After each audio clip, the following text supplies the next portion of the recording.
Okay, this video is to help us with week 2B, and we're looking at the assignment that was on Thursday, January 14th. And our success criteria for this is that we can calculate the molar mass of a compound when given the name of the compound. And so let's go ahead and go to the assignment. So we click on the assignment link, and that will take you here. And we are going to be working on numbers 1 through 7. All right, so we're going to be working on numbers 1 through 7. And so let's look at those real quick, and let's see what we can do to help make sense of these. So the first thing I want you to do, and this is not worth any points, but I will give you, as far as it won't give you any points right away, I'll give you some points for filling it out. So make sure you fill that out, although the system won't show that you're getting a score for it. So the success criteria says that you can calculate the molar mass of a compound when given the name. I want you to rate your ability to do this. Rate your ability to calculate the molar mass of a compound when given the name of the compound, either at no mastery, near mastery, mastery, or masterful. And so just to kind of gauge where you are at the beginning of this, it's likely that you're either at no mastery or near mastery, unless you've had some of the chemistry in some other classes before. So we are going to be looking at calculating molar mass, but the first thing we're going to do is we're going to look at this unit called the mole, which is part of molar mass. And so a mole is a unit used for counting. And so a mole simply means 6.02 times 10 to the 23rd of something. And so when you look at that, that's a really large number.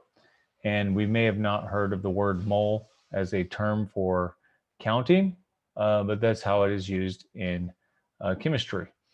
And so it's just a word used that means 6.02 times 10 to the 23rd. A more commonly used unit for counting is dozen.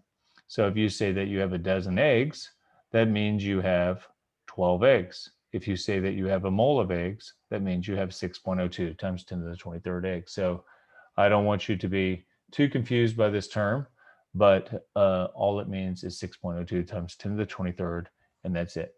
So if in chemistry we use the unit mole for counting because atoms are really small, and there's a whole bunch of them that would need to be counted to have anything sensible, anything that we could see, or even really measure with an ordinary scale. And so 6.02 times 10 to the 23rd atoms is equal to 1 mole. Okay, so, and then if you notice here, this mole is counting atoms, right? And he's going to get to a mole of them, and when he does, it's going to be 12 grams of carbon, which brings up a good point. How are we going to relate mass of atoms to the number of atoms, all right? And so let's look at that. The periodic table allows us to relate mass to the number of atoms. And we do this through the molar mass. And that's what we're talking about today, is calculating the molar mass of a compound. But before we look at a compound, we must look at individual atoms. So the molar mass is the mass of 1 mole of an element. All right, so it's the mass of 6.02 times 10 to the 23rd atoms of an element, or it is the mass of 1 mole of an element. So these two values are equal, as we can see here. All right, and so the molar mass is also the atomic mass expressed in grams. And so if we take and we look at our periodic table, and these are just some snips from a periodic table, we see that we have carbon, and then down here is our atomic mass. If we express this value in grams, just like we did here, 12.01 grams, right? And that C means carbon, so it's 12.01 grams of carbon is equal to 1 mole, or 1 mole is equal to 12.01, and that should have a G there, grams, right? So this value down here, expressed in grams, tells us the molar mass, or the mass of 1 mole. We can see this for lithium as well.